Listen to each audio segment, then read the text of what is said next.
everyone. How are you?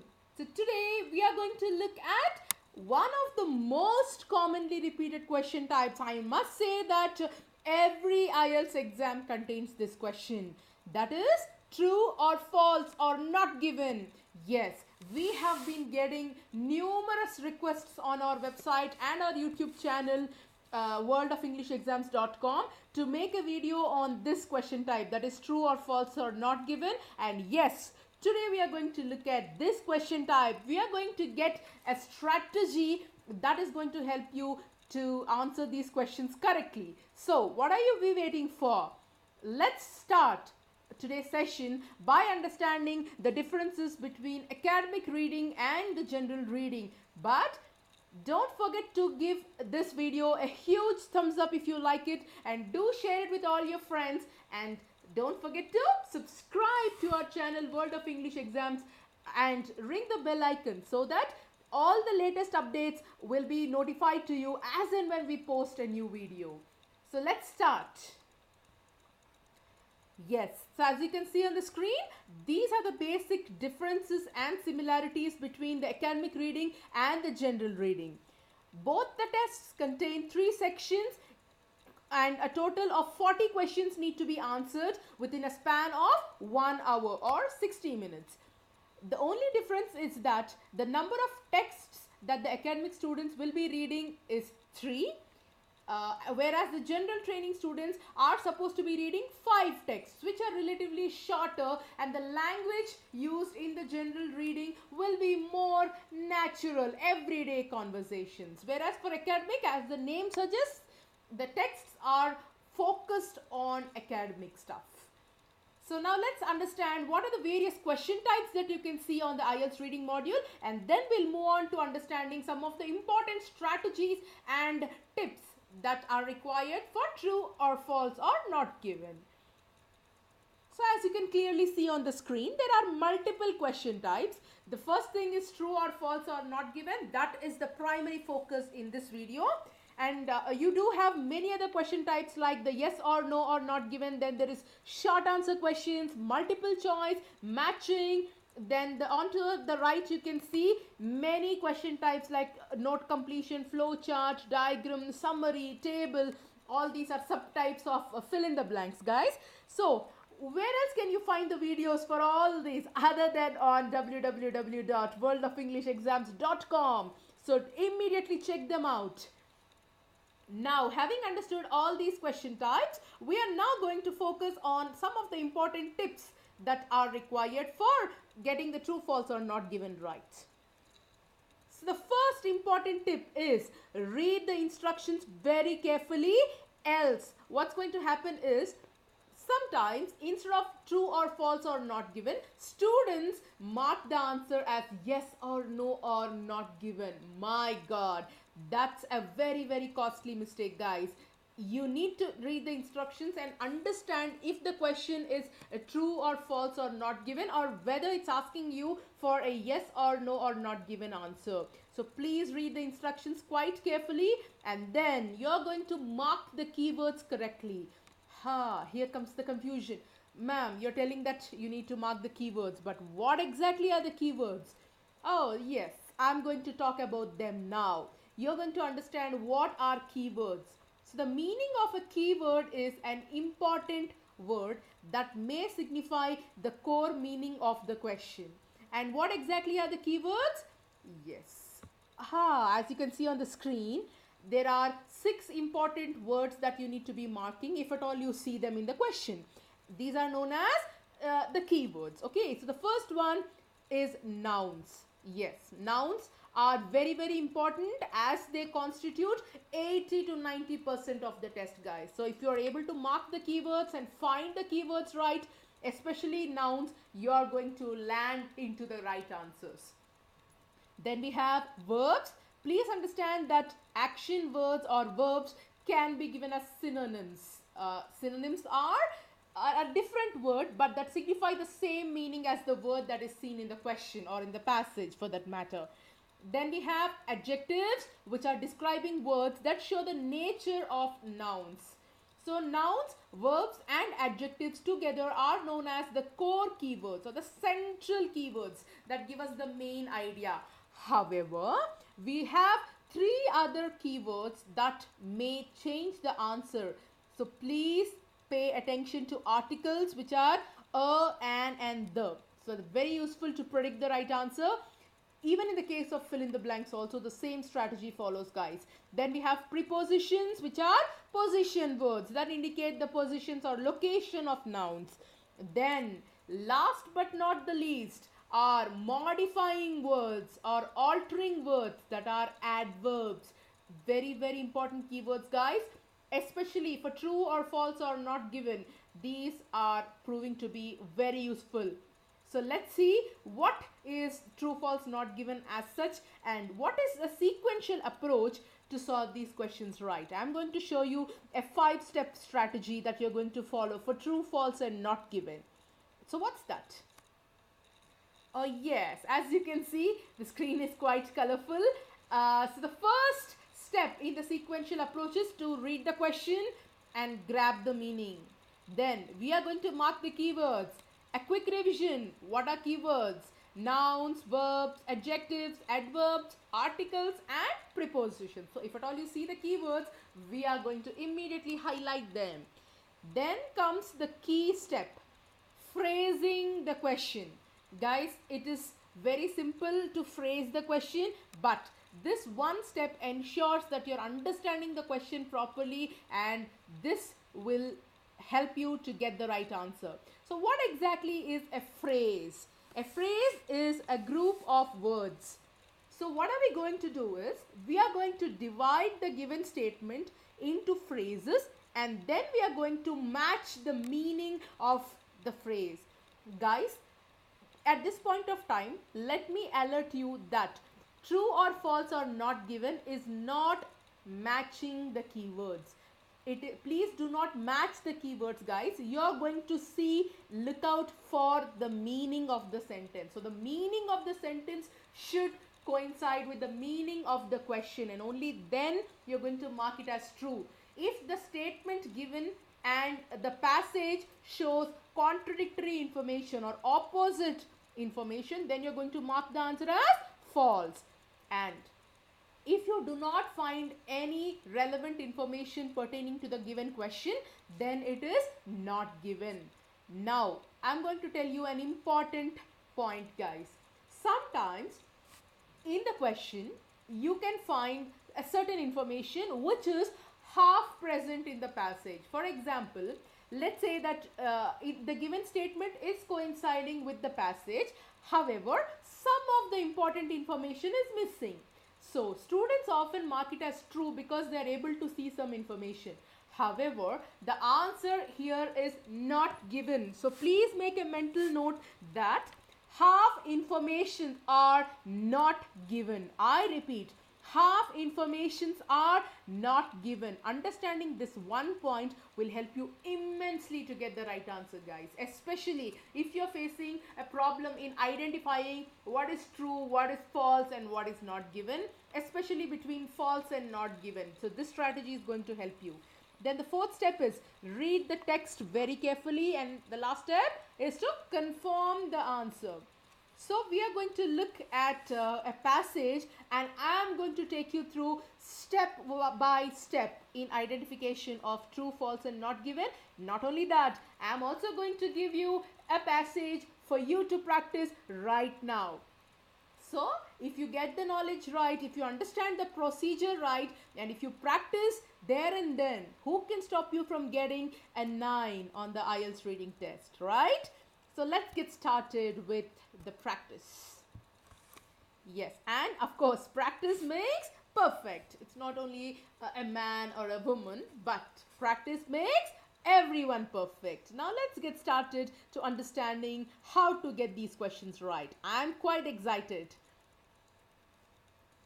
Oh yes, so this is the passage that I'll be solving now, and you're going to understand the strategy. Then I'm going to give you another passage. So as you can see, the instructions clearly state, do the following statements agree with the information given? If it agrees completely, then it is a true. If it contradicts the information, then it is a false. And if there is no information on this, you mark it as not given. So having understood that, let's understand the first question. I am going to help you out with the 5-step process, guys. So the first question is, Michael Faraday was the first person to recognize Perkins' ability as a student of chemistry. So now let's understand how to phrase this question, and then we are going to follow the same strategy to get all the answers right. Yes, so this is what I was talking about. Michael Faraday was the first person to recognize Perkins' ability as a student of chemistry. Now, as I was pointing out, I am trying to break the question into bits and pieces. Now, what's the first bit? Michael Faraday. So, it's talking about a person. Who is that? He is Michael Faraday. So, and the next phrase, was the first person. So, here they are mentioning a cardinal number. What is that? First, it's an ordinal number. What is the meaning of an ordinal number? It's an order, okay? First, second, third, fourth, etc. So, he was the first person. Guys, you need to be marking them as the keywords. The first, the word should be marked as the keyword. So, what did he do? What did Michael Faraday do? He recognized Perkins' ability. Again, we got another noun. Perkins' ability as what? As the student of chemistry. So this is how you take 10 seconds time to phrase the question. So now we understood that Michael Faraday, first person to recognize ability of Perkins as a student of chemistry. Now let's read the text below. I have taken this text from the very passage that I was showing you earlier. So, as a student at the City of London School, Perkins became immersed in the study of chemistry. His talent and devotion to the subject were perceived by his teacher, Thomas Hall. So, who perceived his talent and devotion? It was his teacher, whose name was Thomas Hall. So definitely it's not Michael Faraday who recognized his ability. Rather, it was his teacher, Thomas Hall. So isn't it contradicting? Yes, it is contradicting to the passage, and hence the answer is false. It was not Michael Faraday who recognized Perkins' ability. So this is how you get the answer as true or false or not given. Now let's apply the same strategy to get the other answers as well. And true or false or not given in majority of the cases is going to follow a sequential order.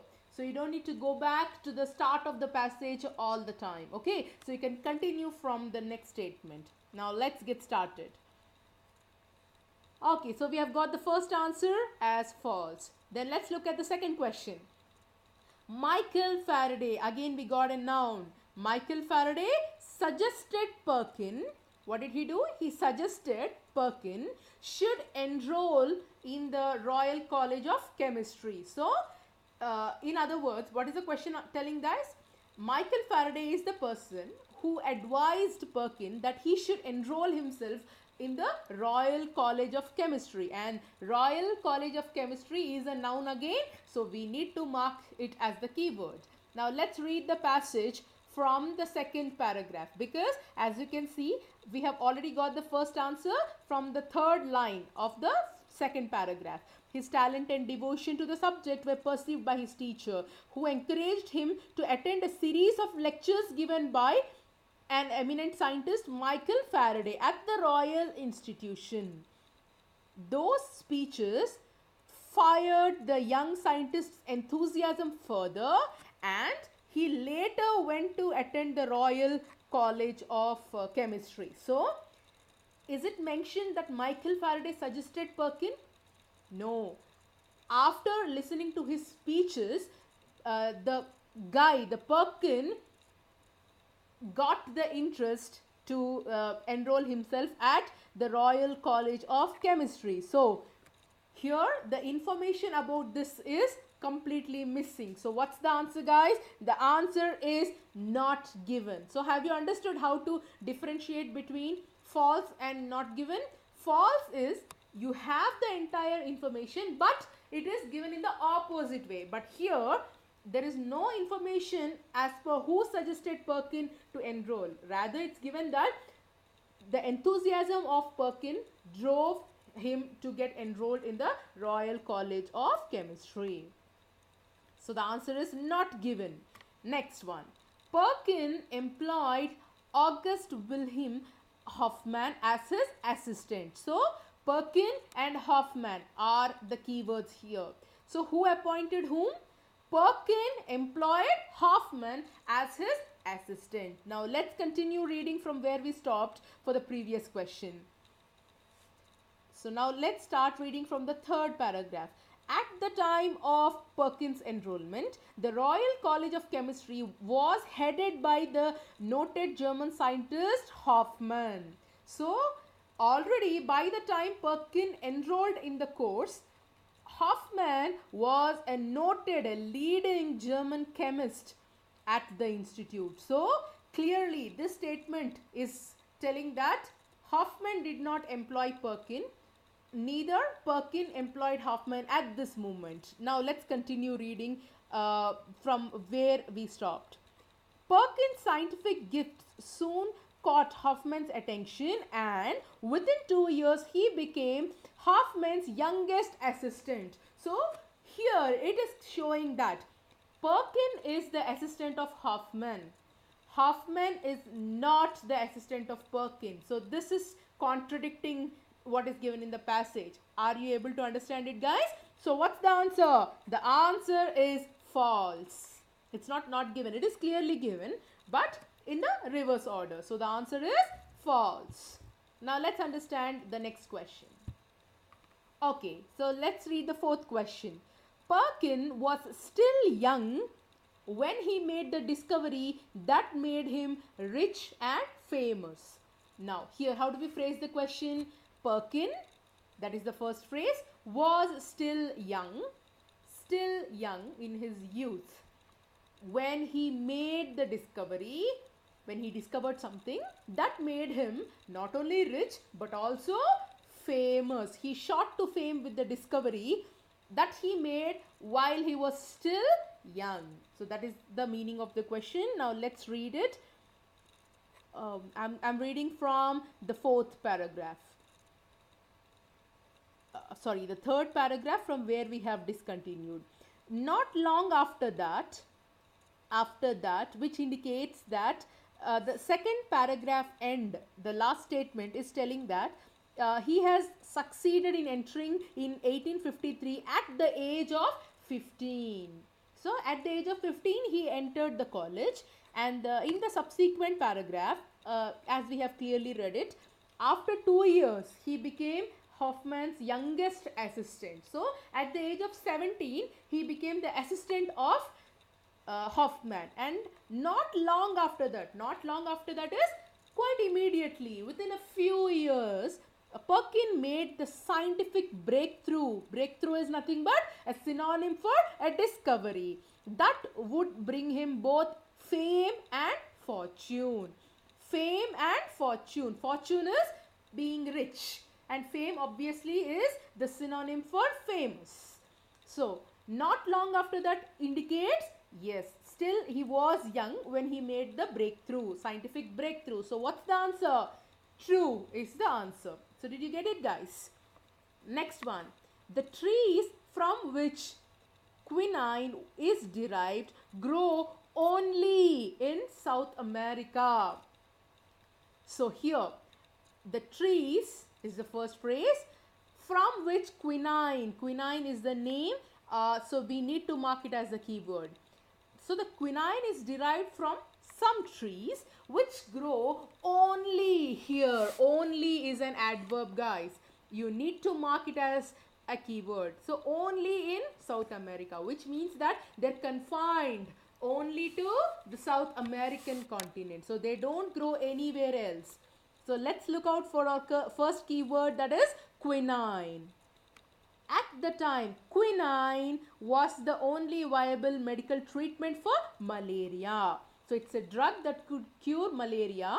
Okay, so till now we did not get any South America word. Okay, so the drug is derived from the bark of the cinchona tree native to South America. So what is the passage telling, guys? It is native to South America, which means that the roots of the tree, the first time, the origins of the tree are there in South America, which means it does not say that it's only grown in South America, but it is the native to South America. So what is the information here? It is not given as to whether it's there only in South America or they also grow in the other parts of the world. So here the keyword is only, and if you mark the keyword as only, then you're going to get the right answer, and the answer is not given because we do not have information as to whether it's only grown in South America or it's found elsewhere too. So this is the strategy that I was talking about. Next, Perkin hoped. What is the meaning of hoped?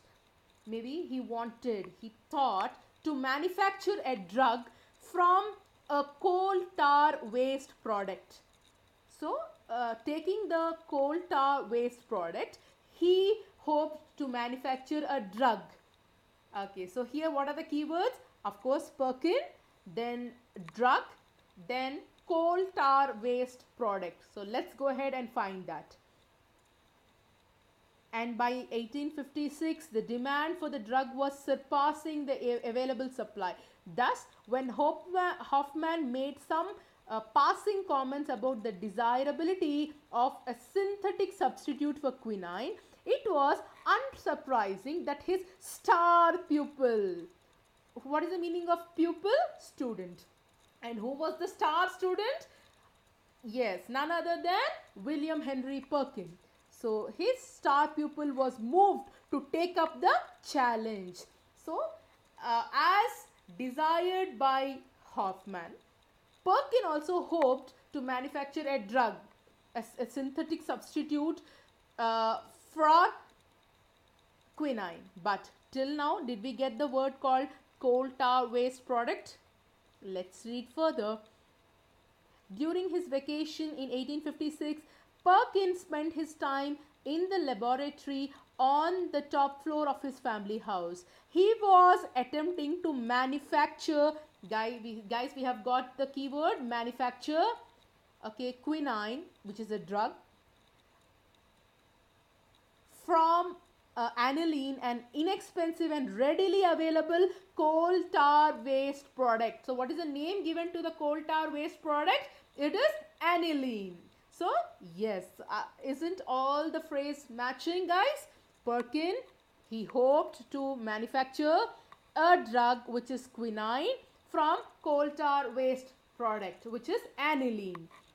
So all the phrases given in the statement are matching, and the meaning also is matching with the statement which is given in the passage. Hence the answer is true. Next one. Perkin was inspired by the discoveries of the famous scientist Louis Pasteur. So Perkin, yes, that's the keyword. He was inspired by the discoveries of the famous scientist called Louis Pasteur. Louis Pasteur is a renowned scientist again, and this is the keyword that we want. So let's read further. Despite his best efforts, however, he did not end up with quinine. Instead, he produced a mysterious dark sludge. Luckily, Perkins' scientific training and nature prompted him to investigate the substance further, incorporating potassium dichromate and alcohol into the aniline at various stages of the experimental process. He finally produced a deep purple solution, okay, and proving the truth of the famous scientist Louis Pasteur's words, chance favors only the prepared mind. Perkins saw the potential of his unexpected find. So here the famous quote from Louis Pasteur is given, but as such there is nothing given in the passage that Perkin was inspired, or he maybe took the inspiration from Louis Pasteur. Is it given? No.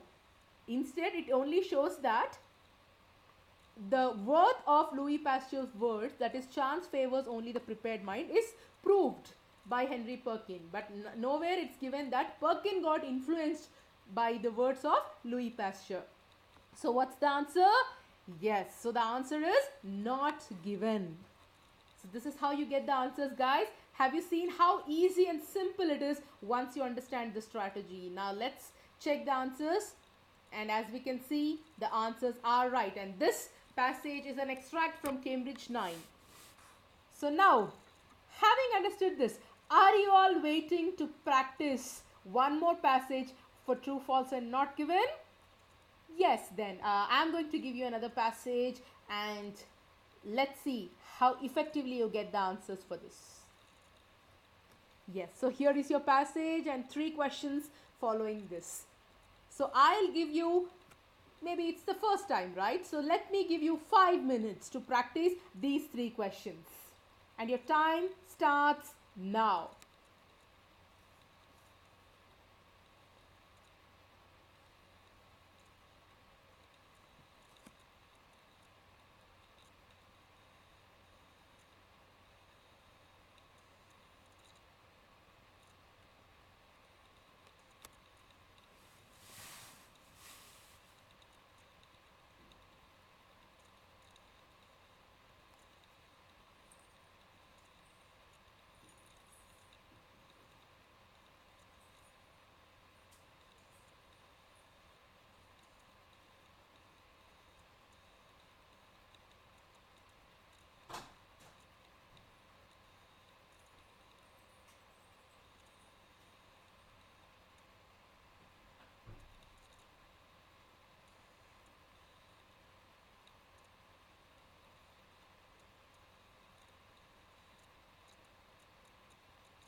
Two minutes more.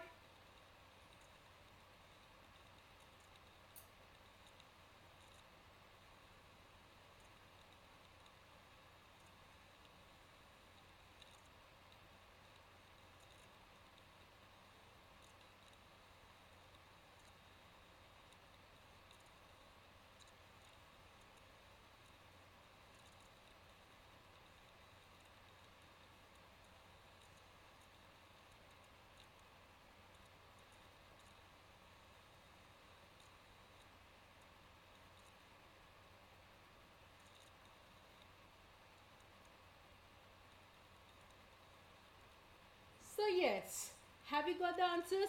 Please write your answers in the comment section. to check whether they are correct or not. And yes, now I would like to reveal the answers. And this passage is taken from Cambridge 11th academic version. So now I hope this session was very useful to you, and do comment and let us know how you like the video. And for many more interesting and useful videos, don't forget to subscribe to our channel worldoфenglishexams.com, and do like this video and share it with all your friends. And till I see you with the next video, bye and happy preparation.